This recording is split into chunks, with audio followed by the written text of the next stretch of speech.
अस्सलाम वालेकुम, मैं हूं डॉक्टर इरफान अहमद। आप सबको खुश आमदीद। इस वीडियो में हम गोल्फर्ड एल्बो या मीडियल एपिकंडाइलाइटिस को डिस्कस करेंगे। अगर आप गोल्फ खेलते हुए आपकी कोहनी की अंदर वाली साइड पे दर्द निकल आई है या आपने एज ए क्रिकेटर कोई थ्रो किया है, उसके बाद से आपके कोहनी के अंदर इस वाले हिस्से में दर्द हो रही है, या आपने बैडमिंटन खेली है, स्क्वॉश खेली है या कोई रैकेट स्पोर्ट्स किया है, उसके बाद से आपके कोहनी के अंदर वाली साइड पे दर्द रह रही है, या आपने जिम किया है, कोई वेट्स उठाए हैं, उसके बाद से आपके कोहनी के अंदर वाले हिस्से में दर्द है और अब आपसे डंबल उठाना भी मुश्किल हो रहा है, या एज ए हाउस वाइफ आपने लॉन्ड्री करते हुए या कपड़े निचोड़ते हुए आपकी कोहनी के अंदर वाली साइड पर दर्द रह रही है, या किचन में काम करते हुए आपके लिए कुछ चीज़ें उठाना मुश्किल हो रहा है, तो फिर आप इस वीडियो को ज़रूर देखें, क्योंकि मैं इस वीडियो में बताऊंगा मीडियल एपिकंडाइलाइटिस या गोल्फर्ड एल्बो क्या है और इसको आप लोग घर में कैसे ट्रीट कर सकते हैं। हमारे forearm muscle basically medial epicondyle से निकलते हैं और फोरआर्म से होते हुए हमारे रिस्ट पे लगे होते हैं।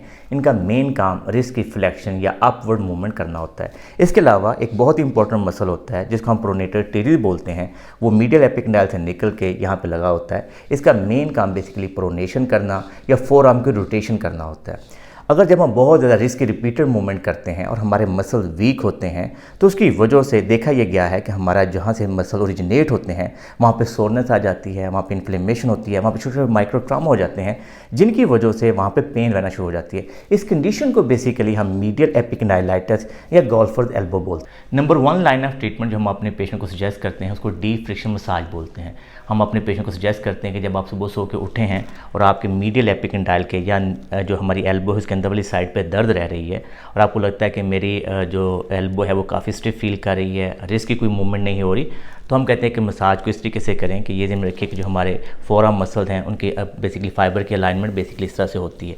हम कहते हैं उसके क्रॉस फ्रिक्शन मसाज करना है, तो हम कहते हैं कि अपने थंब के साथ, ये देखिए थोड़ा मैं विजुअलाइज़ करने के लिए अप एंड डाउन थोड़ा प्रेशर दे के आपने मसाज करना होता है।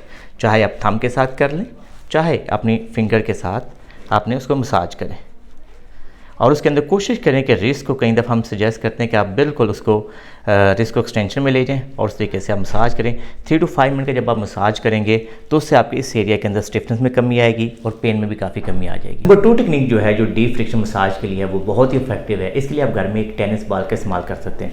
हम अपने पेशेंट को सजेस्ट करते हैं कि वो बाल अपना जो रखे और जो मसल बेली है उसको इसके ऊपर रखे और उसको प्रेशर दे के 5 to 10 सेकेंड के लिए, 15 सेकेंड के लिए, 30 सेकेंड के लिए अपना प्रेशर बिल्ड करें। दूसरे हाथ की मदद से प्रेशर डालें और अपने बॉडी वेट के साथ थोड़ा प्रेशर डालें। उसके बाद फिर साइड टू साइड थोड़ी सी मूवमेंट करें, प्रेशर देगा, साइड टू साइड मूव करेगा और फिर अल्टीमेटली उस पॉइंट पे जहाँ पे टेंडर पॉइंट है, यहाँ पे पेन है, उस पॉइंट तक लेके जाए और उसके बाद उस एरिया को भी थोड़ा सा डीप फ्रिक्शन मसाज दे।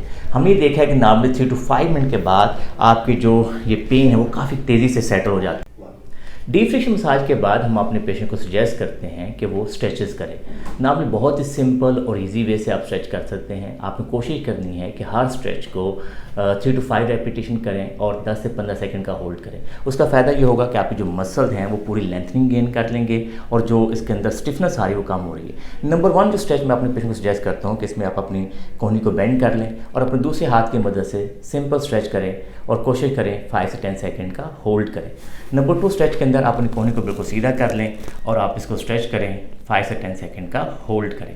नंबर 3 स्ट्रेच के अंदर हम अपने पेशेंट कहते हैं वो खड़ा हो जाए और अपने जो हाथ है वो बिल्कुल सामने रखे और अपने बॉडी वेट के साथ स्ट्रेच करें और आपको फील होना चाहिए कि जो स्ट्रेच है वो यहाँ तक आ रहा है। नंबर 4 स्ट्रेच के अंदर हम अपने पेशेंट कहते हैं कि अपने हाथ को साइड पे ले जाएं और अपने बॉडी वेट के साथ स्ट्रेच करें और यहाँ पे आपको स्ट्रेच फील होना चाहिए, यहाँ तक पूरा आपके रिस्ट के अंदर स्ट्रेच फील हो। 5-10 सेकंड का होल्ड करें। स्ट्रेच को और बेहतर करने के लिए अपना हाथ जो है इस तरीके से रख लें और फिर आप स्ट्रेच करेंगे तो ये ज़्यादा अच्छा स्ट्रेच होगा, डीप स्ट्रेच होगा। उसके बाद आपकी जो मसल हैं पूरी लेंथनिंग गेन कर लेंगे और उसके अंदर से जो स्टिफनेस आ रही है वो ख़त्म हो जाएगी। वीडियो के इसी समय हम आपको स्ट्रेंथनिंग एक्सरसाइज गाइड करेंगे जिनकी मदद से आप अपने फोरआर्म मसल को स्ट्रांग कर सकते हैं, प्रोनेटर टेरिस को स्ट्रांग कर सकते हैं ताकि आपके मसल स्ट्रांग हो और जो मीडियल एपिकंडाइलाइटिस है, गोल्फर्ड एल्बो की पेन, इसको ख़त्म किया जा सके। ये ध्यान में रखिए, ये एक्सरसाइज है पूरी दुनिया के अंदर टॉप फिजियोथेरेपिस्ट की सिलेक्शन है। नंबर 1 एक्सरसाइज हम अपने पेशेंट कहते हैं कि आपने रिस्ट फ्लेक्सर की स्ट्रेंथनिंग को इम्प्रूव करना है। इसके लिए आप डंबल ले सकते हैं, 1/2 kg, 1 kg या 1/2 लीटर पानी की बोतल पकड़ सकते हैं। अगर आप एथलीट हैं तो 1 kg से 2 kg का वेट आप उठा सकते हैं, लेकिन कोशिश ये करनी चाहिए कि जब हम ये एक्सरसाइज करें उस वक्त हमारे इस हिस्से में कोई पेन ना हो रही हो। इसलिए हम अपने पेशेंट कहते हैं कि आप सिंपली अपने रिस्ट के नीचे ड्रॉप करें, बेस्ट पॉसिबल। और फिर उसके बाद जितना आप रिस्ट को ऊपर की तरफ लेके जा सकते लेके जाए, स्लोली एंड ग्रेजुअली, और नीचे लेके जाएं, आहिस्ता आहिस्ता ड्रॉप करें, फिंगर को पूरा एक्सटेंड होने दें और फिर आराम आराम से ऊपर उठाएं। इस एक्सरसाइज को 10 to 15 रेपिटेशन में 2 सेट दोहराएंगे तो उससे आपकी फोरआर्म मसल की स्ट्रेंथ बेहतर हो जाएगी। नंबर 2 एक्सरसाइज का जो मेन ऑब्जेक्टिव है वो हमारे फोरआर्म रोटेटर मसल की स्ट्रेंथ को इंप्रूव करना है। ये ध्यान रखिए, हमने बताया था कि प्रोनेटेड टीरीज जो मसल होता है वो भी इन्फ्लेमेशन में जाता है, उसमें भी पेन आ रही होती है। तो इसलिए हम आप कहते हैं कि हाफ kg, 1 kg या 2 kg का डंबल जितना आप वेट टॉलरेट कर सकते हैं उठाएं। बस एक्सरसाइज का जो मेन ऑब्जेक्टिव होता है कि जब हम ये एक्सरसाइज करें तो हमारे इस हिस्से में दर्द ना आ रही हो। कोहनी को अपनी बॉडी के साथ रखें और सिंपली अपने बाजू को रोटेट करें और आखिर में जाके हल्का सा स्ट्रेच करें और स्लोली अपने बाजू को वापस लेके आएँ। तो इस तरीके से अपनी फोरआर्म के रोटेशन को करेंगे तो इससे आपके प्रोनेशन की जो स्ट्रेंथ है वो काफ़ी बेहतर। नंबर 3 एक्सरसाइज के अंदर हम अपने फोरआर्म मसल की आइसोमेट्रिक स्ट्रेंथ को इंप्रूव करते हैं। इस एक्सरसाइज के अंदर हम कहते हैं कि हम मुट्ठी बंद कर लें, दूसरे हाथ की मदद से इस मुट्ठी को होल्ड करें, मुट्ठी ऊपर को आने की कोशिश करेगी रिस्ट, और दूसरा हाथ की मदद से इसको आप रोकें और 5 से 10 सेकंड का होल्ड करें। इस तरीके से 10 to 15 रेपिटेशन के 2 सेट लगाएं, दिन में एक दफ़ा रिपीट करेंगे तो उससे भी आपके फोरआर्म मसल की स्ट्रेंथ काफ़ी बेहतर हो। नंबर 4 एक्सरसाइज के अंदर हम अपने पेशेंट को सजेस्ट करते हैं कि जैसे कि आप पानी की ½ लीटर पानी की बोतल पकड़ लें, डंबल पकड़ लें, लेकिन आपने करना क्या है कि अपने हाथ की मदद से इसको ग्रिप करें, प्रेस करें, जितना बेस्ट पॉसिबल कंप्रेस कर सकते हैं, प्रेस कर सकते हैं और फील करें कि आपको जो मसल है ये काफ़ी टाइट फील कर रहे हैं, बस इसमें पेन नहीं होनी चाहिए। इस तरह से 10 into 15 रेपिटेशन के 2 सेट करें, उससे भी आपके फोरआर्म मसल की स्ट्रेंथ, ग्रिप मसल की स्ट्रेंथ काफ़ी अच्छी हो जाती है। 5 एक्सरसाइज का जो मेन ऑब्जेक्टिव है वो अपने शोल्डर मसल की, डेल्टाइड मसल की स्ट्रेंथ को इंप्रूव करना है। ये ध्यान रखिए कि स्टडी से ये बात साबित है कि जिन लोगों के शोल्डर मसल वीक होते हैं उनके अंदर अक्सर गॉल्फ और एल्बो डेवलप होती है। इसके लिए बहुत ही सिंपल और इजी एक्सरसाइज मैं आपको गाइड करूंगा। नंबर 1 एक्सरसाइज के अंदर हम अपने पेशेंट से कहते हैं कि सिंपली अपने स्ट्रेट अपने बाजू को आप उठाएं, ½ kg, 1 kg, 2 kg का डंबल आप पकड़ सकते हैं। नंबर 2 एंगल के अंदर बिल्कुल स्ट्रेट अपने बाजू को साइडवेज पे लेके जाएं। नंबर 3 के अंदर जस्ट 45 के एंगल पे अपने बाजू को ऊपर लेके जाएं। ध्यान में रखिए जब हम ये मूवमेंट कर रहे हों उस वक्त हमारे जो रिस्ट है वो अच्छे तरीके से कंप्रेस हो रही हो, अच्छे तरीके से फोर्सफुल डंबल को पकड़ा हो, ताकि उस दौरान हमारे जो फोरआर्म मसल हैं अच्छे तरीके से कंट्रैक्टेड हो। इस एक्सरसाइज को भी आपने 10/2 रेपिटेशन के साथ दिन में 2 दफ़ा दोहराना है ताकि आपके शोल्डर मसल भी स्ट्रांग होंगे और उस दौरान आपके एल्बो मसल काफ़ी बेहतर तरीके से स्टेबलाइज कर रहे होंगे। नंबर 6 एक्सरसाइज के अंदर हम अपने पेशेंट कहते हैं कि आप बिल्कुल पेट के बल उल्टा लेट जाएँ और अपने बाजू को बिल्कुल एक्सटेंशन की तरफ लेके जाएँ। अपने हाथ में डंबल पकड़ लें, डंबल को थोड़ा ज़ोर से पकड़ें और फिर बिल्कुल एक्सटेंशन में लेके, शोल्डर एक्सटेंशन ये एक्सरसाइज कहलाती है।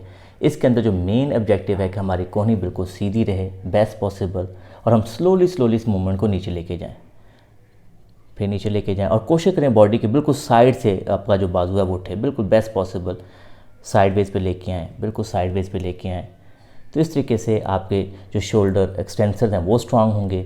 मेन वाली जो आपकी एल्बो होती है वो आपकी आइसोमेट्रिक कंट्रैक्शन कर रही होती है, रिस्ट आपका उस मूवमेंट को कंट्रोल कर रहा होता है, जिससे आपके फोरआर्म मसल की स्ट्रेंथ काफ़ी बेहतर हो जाती है। नंबर 7 एक्सरसाइज का जो मेन ऑब्जेक्टिव है हमारे थ्रेसिक स्पाइन की रोटेशन को इंप्रूव करना, हमारे शोल्डर की रोटेशन को इंप्रूव करना और उस दौरान हमारी जो कोहनी की जो मूवमेंट है वो आइसोमेट्रिकली कंट्रैक्टर रखना, मुट्ठी को ज़ोर से ग्रिप करके रखना, वो उसका मेन ऑब्जेक्टिव है। क्योंकि हम ये समझते हैं कि जो हमारी पूरी बॉडी है एज ए चेन काम करती है। अगर किसी की थ्रेसिक स्पाइन के अंदर स्टिफनेस हो, शोल्डर के अंदर स्टिफनेस हो, तो उस वजह से भी उसकी जो अंदर वाली साइड है गॉल्फ और एल्बो डेवलप होने के चांसेस होते हैं। तो आप इस मूवमेंट को अच्छी तरीके से समझिए कि हम पेशेंट कहते हैं कि अपने बाजू को रोटेट करेगा बेस्ट पॉसिबल लेवल पे और आखिर में जाके अपने थ्रेसिक स्पाइन पे थोड़ी सी रोटेशन लेगा, नीचे लेके आएगा और फिर आराम से इस मूवमेंट को साइकिल को कंप्लीट करेगा। फिर एक साइकिल और करके दिखाइए हमें, पूरा साइकिल इस तरह से कंप्लीट करेगा, बेस्ट पॉसिबल नीचे रोटेट करेगा और फिर इस तरीके से करेगा। इस एक्सरसाइज भी हम अपने पेशेंट कहते हैं कि 10/2 रेपिटेशन के साथ दिन में 2 दफ़ा करें तो उससे आपकी थ्रेसिक स्पाइन की रोटेशन बेहतर होती है, शोल्डर की रोटेशन बेहतर होती है और एल्बो के ऊपर पेन में काफ़ी कमी आती है। अगर आपकी गोल्फर एल्बो है या टेनिस एल्बो है, 3 माह हो गए हैं, 6 माह हो गए हैं और आपके दर्द में कमी नहीं आ रही, तो इसका मतलब ये है कि क्रोनिक पेन आपको हो गई है। इसके लिए दुनिया के अंदर जो रिकमेंडेशन है वो शॉक वेव ट्रीटमेंट है। हमारे पास APRC फिजियोथेरेपी डिपार्टमेंट में शॉक वेव है। नॉर्मली हम अपने पेशेंट के अंदर 6 से 8 सेशन करते हैं और उसका जो सक्सेस रेट है वो 80 से 90% है। अगर आप भी चाहते हैं कि आप इसके लिए कंसल्टेशन करें तो आप दिए हुए नंबर पर रब्ता करके हमारी अपॉइंटमेंट बुक कर सकते हैं। उम्मीद है कि गोल्फर एल्बो के ऊपर आपको हमारी वीडियो पसंद आई होगी। अगर आपको ये वीडियो पसंद आई है तो इसको लाइक और शेयर कीजिए, हमारे चैनल को सब्सक्राइब कीजिए और बेल आइकन को जरूर क्लिक कर लीजिए ताकि आपको हमारी नई वीडियोज़ के बारे में आगाही हो। अल्लाह हम सबका हामी नासर हो। अल्लाह हाफिज़।